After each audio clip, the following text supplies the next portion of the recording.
Every time I try to build something new or start a creative endeavour, whether it's starting this new YouTube channel, recording an episode of the podcast, or launching my business, which I've finally done, I always find that as I'm about to do something, there's this invisible force that seems to creep in, that prevents me doing a task or that just kicks the can down the road a bit longer before I put something out into the world. It tells me I'm not ready, now's not the right time, and there's probably someone out there already doing this idea or doing this thing already. For ages, I didn't know what this was. I thought maybe this was unique to me. Maybe I was just not very good at concentrating or putting stuff out there into the world. But then I read a book called The War of Art. And that book gave this invisible force a name: resistance. And once that thing had a name, once that force had a name, suddenly I started noticing it everywhere. And although this book was quite a simple concept, just giving it a name and being able to identify it whenever I found myself not putting something into the world and getting distracted and procrastinating, it really helped. So in this video, I want to share some of my favourite quotes from that brilliant book. Then I'm going to share an example for each of those quotes, which will probably feel all too familiar to some of you out there. And then towards the end, I'm going to give a few tips of things that I've learned and things I use to try and overcome this force and to finally start shipping stuff. If you're new to this channel, then my name's Rob and I'm an environmental scientist turned entrepreneur who is passionate that building planet positive businesses is one of the best chances we've got of tackling the environmental crisis. So if that sounds interesting to you, if you're an entrepreneur, a wannabe entrepreneur, or if you just want to follow me along on this journey as I build this channel and as I build my business No Longer Known here transparently, as openly as I can, then do follow along. The first quote from the War of Art book that I really love is, "Resistance will tell you anything to keep you from doing your work. It will purge you, it will fabricate, it will seduce you." Now, there's different kinds of procrastination, and I think this was something that took me a while to figure out, and I'm still figuring out now. There's the obvious kinds of procrastination and distraction that we're all aware of and that we're told about all the time, which is still very difficult to overcome. And those are scrolling on social media, they are playing a video game or watching another episode of something on TV. They're sort of mindless.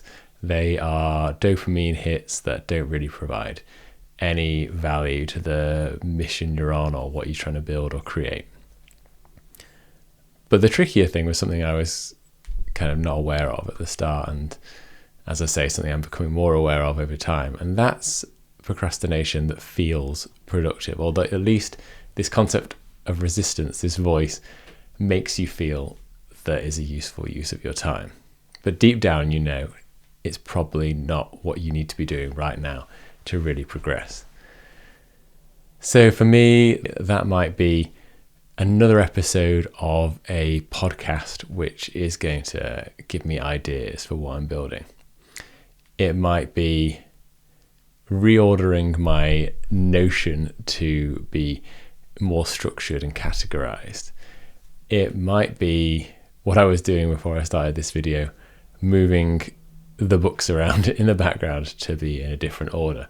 Things that at the time feel like they're necessary, but really this is resistance creeping in and helping you, not helping you, it's doing the opposite. Creeping in and stopping you from shipping something or from doing the really urgent task that you need to do to move things forward. One way that this has really started to creep in recently, I've noticed, is with AI tools. And I love using things like ChatGPT as someone that often gets stuck in my own head with ideas and just wants to put something on paper and get a little bit of feedback instantly. I found it really amazing for that ideation and that innovation phase. But the problem is that it's almost too good, and it provides that real-time feedback that makes you feel good at the time, and there's no end to it. It's infinite. effectively. So that means you can just be sat there for hours, for days, going through a business idea, going through a content idea, feeling really good, getting that feedback, but ultimately it's just putting you off from hitting that record button if you're creating something, or from launching something. It'll make you tinker with the website that little bit longer. It'll make you feel like you need to keep tweaking things and stuff. So I love those tools, but it's one I definitely need to be aware of, and maybe you do too. These tools are everywhere now and they're really useful, but if it's another way for resistance to come into your life and stop you from moving things forward, then it's something to be acutely aware of. The second quote I wanted to share from the book is, "Resistance will unfailingly point to true north. The thing it wants us to avoid is the thing we need to do most." And this is sort of a way of flipping things on its head. Once you try and tune into what resistance is and start to notice it in your day-to-day life and your creation journey, you can start to think, well, I'm really procrastinating and finding ways to avoid doing this particular thing. So that's probably the thing I need to do the most. I'm trying to think of a good example off the top of my head, but maybe it's that newsletter that you really want to launch. This is something I can relate to, I've been doing recently. I kept thinking of reasons that I didn't want to launch it. I kept thinking, I need to wait until I've got the first few ideas down, otherwise I'm going to lose momentum. I wanted to really hone in on who the audience were and how I was going to get to them and what platform I was going to use. Whereas there was no audience really there at the start. So I needed to just create something, put it out there, and then start thinking about those things along the way. There's always something else to think about. There's always a thing that you need to find out or do. So that was something that I kept putting off for ages. And once I figured out that resistance was getting in the way and it was constantly getting in the way of that, I then realized that was the thing that I needed to do the most. This also happened, as I've talked about a lot on this channel, with No Longer Known, that with launching a business, I would make lists of business ideas. I'm sure this is something that some of you have done as well, and just wait for one of them to feel like it was really the right one before I launched it. Whereas there was always a reason not to start one of them. There's always something there which was saying, this might not be the right idea. There's another good idea about to come around the corner and that will be the one. But that was just resistance again. And launching something and launching a business was something that I felt really passionate about. But this, again, resistance was creeping in, and I would build websites but never actually put it out into the world. So I've got quite a few websites for businesses which I built, which I'd never really launched. So it really took a lot of soul searching and building myself up to finally launching No Longer Known, which we did. And that resistance was really there and felt really strong. So it took me a long time, but eventually I tuned into that, and I thought, I need to launch this, I need to get going and stop making excuses. The third quote I really love is, "The amateur plays for fun, but the professional plays for keeps." Again, this is kind of resistance creeps in, telling you that it's okay to not treat something, whether it's a creative endeavor or launching a business, as a profession, and thinking of yourself as a professional. So always saying, oh, this is just a hobby, this is just something I do in part-time. That is a way of resistance trying to convince you that you can just hide behind that, not be vulnerable, not put things out there, not share your ideas. And the author of the book War of Art, Steven Pressfield, talks about this a lot. He actually wrote a whole book which follows on called Turning Pro, I believe, which is about this idea of once you start telling yourself you're a professional and this is a professional endeavor that you're on, a professional project, then you start to think about things differently. But resistance will always try and push you to saying, this is just a hobby, this is something you don't really care about. And that kind of protects you and makes you feel better, makes you feel like, it's not something that I should be taking that seriously. And therefore, you're less likely to produce stuff, less likely to move things on and build that momentum.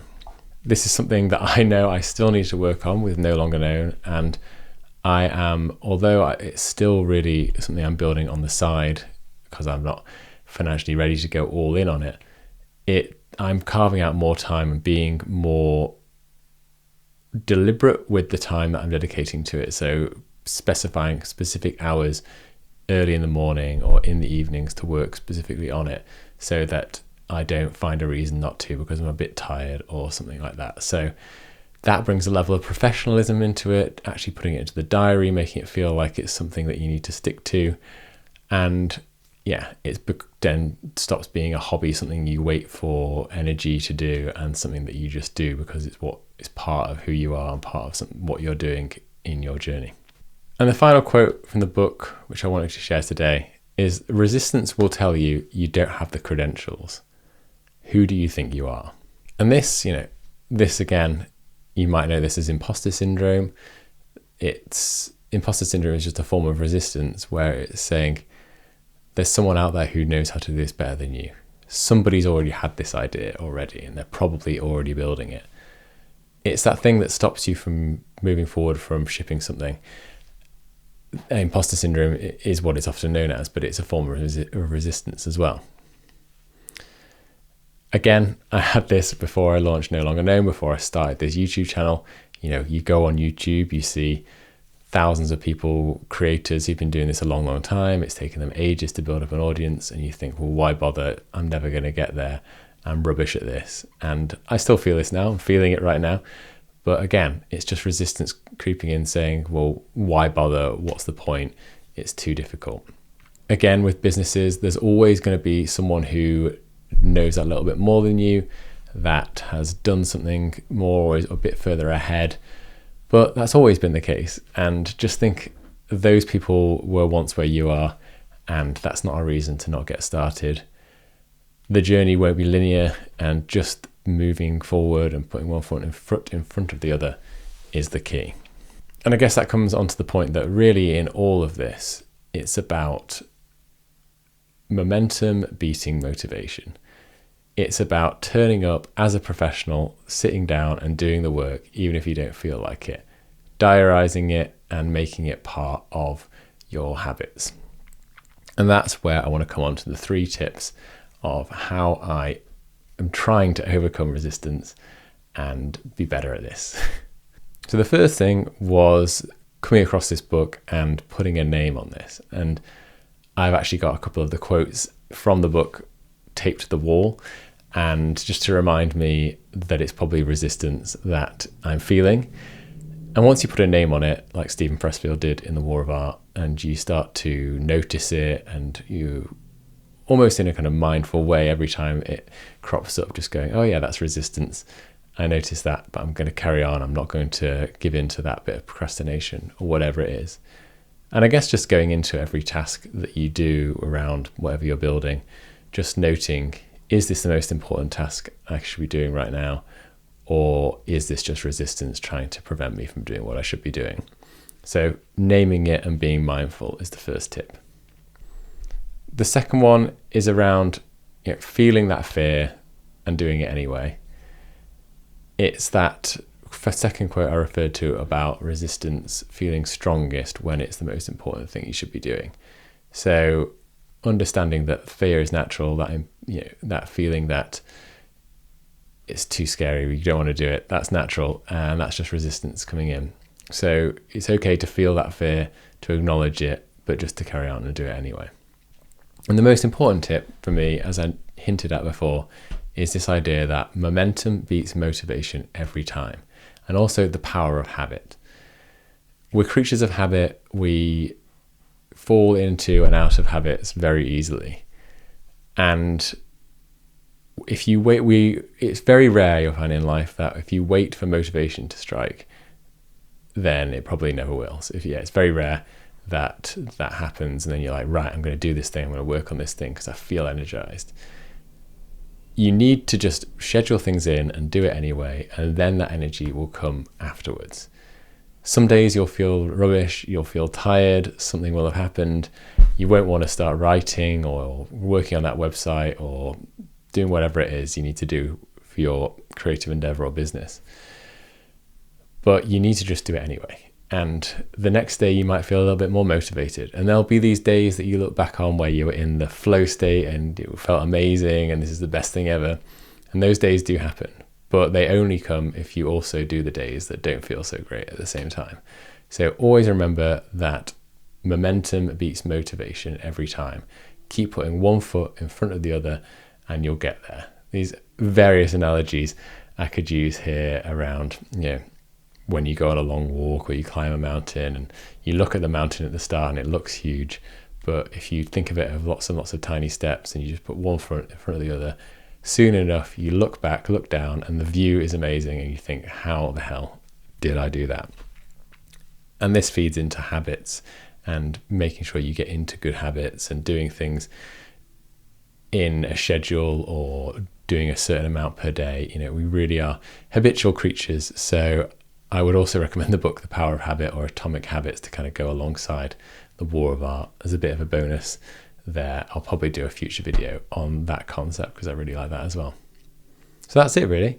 And I hope you enjoyed this video. I'm trying to do things a little bit differently, not overproduce or anything like that. Just talk honestly into the camera about my experience, things I found really useful as I build not just this channel, but also build my business No Longer Known. Please do subscribe if you haven't already. I am posting a podcast on here where I interview founders. That's called Innovate Eco. That's where I interview other founders. But as I said, I'm now building my own business called No Longer Known, which is a planet positive fashion business where we're trying to do things completely differently. If you want to find out more about that, listen to the Startup Diaries podcast, which is on the Innovate Eco podcast, but just look for the Startup Diaries.